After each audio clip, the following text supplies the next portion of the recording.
エモエモ。こんにちは、エモコです。今回は高性能、コンパクト、省エネの3拍子揃ったミニーズフォーラムの新型ミニパソコン MS-S1Max をレビューします。私は普段お絵描きや動画編集、3DCG 制作やゲームなどいろいろなことをするために高性能なゲーミングパソコンを使っていますが、大きくて場所を取るし、電気代も高いし、パソコンからの熱風やファンの音が結構気になっていて、最近は小さくて静かなミニパソコンも試しているんですが、動画編集とかちょっと重たい作業になるとアプリの動きが遅くなって作業しにくいことがあるので、デスクトップみたいに高性能でミニパソコンみたいに静かで省エネなパソコンがあったらいいのにってずっと思っていたのですが、この MS-S1Max はそんな理想にかなり近いミニパソコンで、 CPU が最新の Ryzen AI Max、 内蔵 GPU が RTX4060 並みで 128GB の大容量メモリや高速な USB4 バージョン2と 10GB の RAM までついていて、本当にミニパソコンなのと思うくらいちょっとただものじゃない感じなので、今回は実際にお絵描きや動画編集、ゲームをやってみて使い心地を詳しくレビューしてみます。それでは早速開封していきましょう。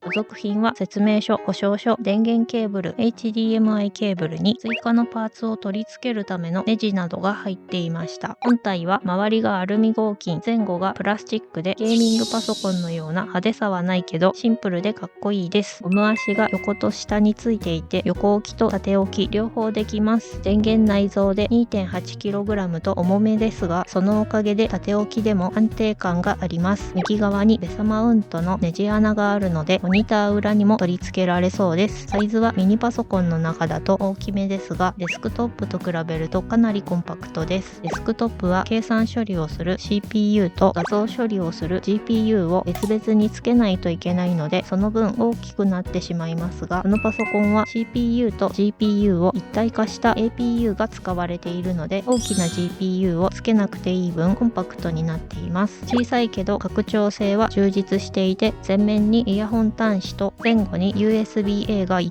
つ、USB-C が4つに HDMI や 10GB の LAN が2つついています。お絵描きや動画編集をするときは液タブとかカメラとか NAS とかいろいろつながないといけないので、拡張性が高いのは嬉しいポイントです。特に注目なのが裏側の USB-C が高速な USB4 バージョン2なところで、つないだ機器の性能が落ちにくくなっています。このパソコンはデスクトップのように後からパーツも追加できるみたいなので、ちょっと中も覗いてみます。ケースは後ろのネジを2つ外すだけで簡単に開けられて、掃除やメンテナンスがしやすくなっています。中にはパソコンを冷やすためのファンが2つと、その下にヒートパイプがたくさんついていて、発熱対策はしっかりしていそうです。ここに M.2 スロットと裏側に PCIe スロットがあって、後からストレージを増やしたりゲーム配信用のキャプチャーボードなどを取り付けられます。カードの裏側がパソコンに当たるときは付属のシールで防げるようです。ただ使えるのは幅が狭いロープロファイルだけだったり、外部 GPU などつけても認識しないものもあるようです。あと追加の M.2 は読み書き速度が遅めなので、たまにしか使わないファイルを入れる場所にすると良さそうです。それでは実際に使ってみます。モニターやマウス、キーボードは別売りなので好きなものをつなぎます。電源内蔵で大きなアダプターがいらないので、配線がすっきりしていい感じです。このパソコンは LAN が高速通信の 10GB に対応しているので、動画編集用の NAS もつないでみましたが、ちゃんと1秒 1GB の速さでファイルをコピーできました。パソコンの性能はこんな感じで、ミニパソコンとは思えないくらい高性能です。 OS は OEM の Windows 11 Pro が入っていました。私がお絵描きに使っている iPad Pro のメモリが 8GB なので、メモリが 128GB もあるのはすごいです。ストレージも 2TB あるので、すぐに容量不足で困ることもなさそうです。ファイルの読み書き速度も速かったです。ただ SSD が QLC タイプでたくさんのファイルを一度に読み書きすると、たまに速度が落ちることがあるみたいです。私はファイルを NAS に置くので気にしませんが、気になる人は TLC タイプに交換すると良さそうです。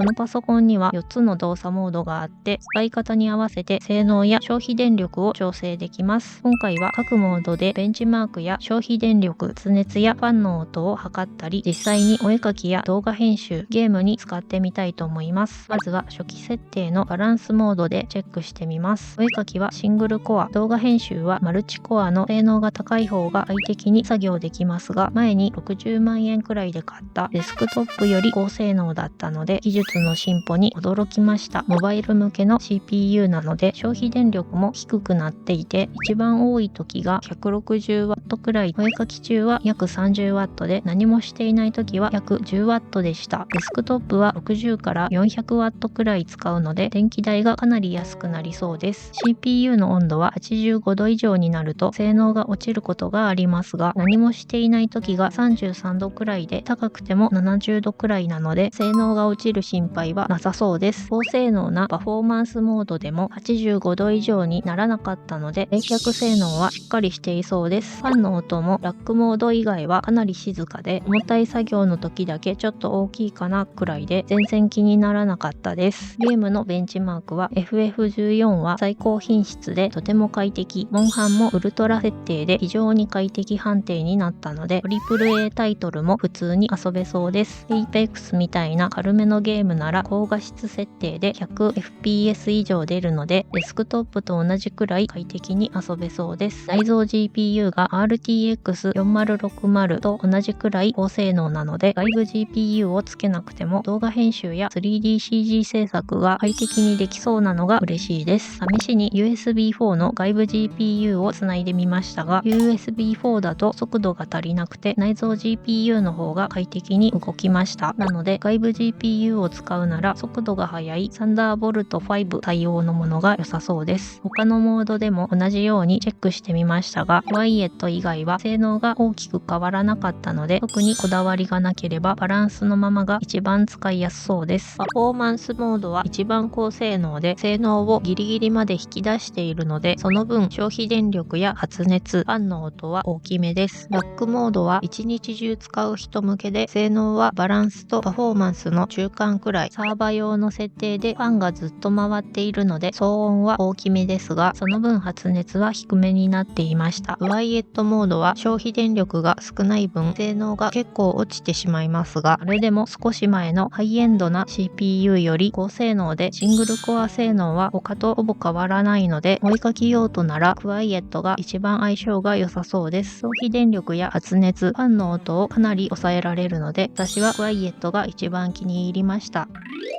次はクリップスタジオと 4K の液タブでお絵描きしてみます。パソコンの性能が低いと線が遅れて描かれることがありますが、このパソコンは遅延がほとんどなくてとても描きやすかったです。複数のレイヤーをまとめて変形してもすぐに処理が終わるし、重めのブラシもサイズを太くしすぎなければスムーズに描けました。iPad Pro はメモリが 8GB と少なめで、レイヤーを増やしすぎるとメモリ不足のエラーが出ることがありますが、このパソコンは B5 サイズ 1200dpi のような高解像度で、レイヤーを1600枚くらい作ってもまだまだ余裕がありました。これ以上はアプリが止まりそうなのでやめておきますが、レイヤー数の多い漫画やアニメ制作も快適にできそうです。次はダヴィンチリゾルブで動画編集してみました。性能の低いパソコンはシークバーを動かしたりプレビュー再生すると処理落ちしたり止まったりしてしまいますが、このパソコンはシークバーがスムーズに動くし、レビューもほとんど処理落ちせず再生できました。処理の重たいイラストメイキングの早回しもすぐに表示してくれてありがたいです。動画の書き出し速度も性能が低いと1時間以上かかることもありますが、18分の YouTube 動画の書き出しが約20分で終わったので、かなり早い方だと思います。4つのモードで書き出し速度を比べるとクワイエットだけ遅くなりましたが、3分程度の違いで編集中の快適さがほとんど変わらなかったので、消費電力やファンの音を抑えたい人はクワイエットが一番使いやすそうです。このパソコンは 128GB のメインメモリを GPU のビデオメモリに割り当てられるみたいなので、動画編集に最適なビデオメモリの設定も調べてみました。ビデオメモリは編集中の素材やエフェクトなどが一時的に保存されるところで、容量が少ないとカクついたり重くなることがあります。18分の YouTube 動画を編集すると 21GB 使われていたので、動画編習に使うなら 32GB くらいに設定すると快適に作業できそうです。ビデオメモリを 96GB に設定するとチャット GPT のような AI も動かせるみたいなので、ついでにそちらも試してみました。少し前に話題になっていた GPTOSS120B を動かしてみるとかなりサクサク動いたので、ネットにつながずにパソコンだけで AI を使ってみたい人にも良さそうです。このパソコンを使ってみた感想ですが、こんなに小さくて静かなのにお絵かきや動画編集、ゲームが快適にできるところがとても気に入りました。気になるところは高性能すぎて普通の人は持て余しそうなところです。メモリ 128GB は普通の人には多すぎるし、 USB4 バージョン2に対応した周辺機器もまだ少ないので、パソコン初心者の人には向かないと思います。このパソコンに向いているのは省エネでコンパクトな高性能パソコンで、快適に作業したいクリエイターさんやビデオメモリがたくさん欲しい人に向いていると思います。額が36万円とちょっと高めなので、もし大きさや電気代を気にしないなら同じくらいの性能のデスクトップの方がもっと安く買えるし、高性能にこだわらないなら普通のミニパソコンで良さそうですが、ビデオメモリを 96GB まで増やせたり、高性能で省エネ、しかもコンパクトなパソコンはなかなかないと思うので、そういうパソコンを探している人はよかったら参考にしてみてください。ミミズフォーラムは海外のメーカーですが、家電量販店でも購入できます。海外発送とかサポートが不安な人はお店で3年保証をつけるのがおすすめです。気になった人は概要欄のリンクからチェックしてみてください。このチャンネルではおすすめのガジェットやお絵かき関連の動画を投稿しています。この動画が参考になったよという人はチャンネル登録や高評価、コメントやハイプしていただけると動画を作る励みになるのでよろしくお願いします。ご視聴ありがとうございました。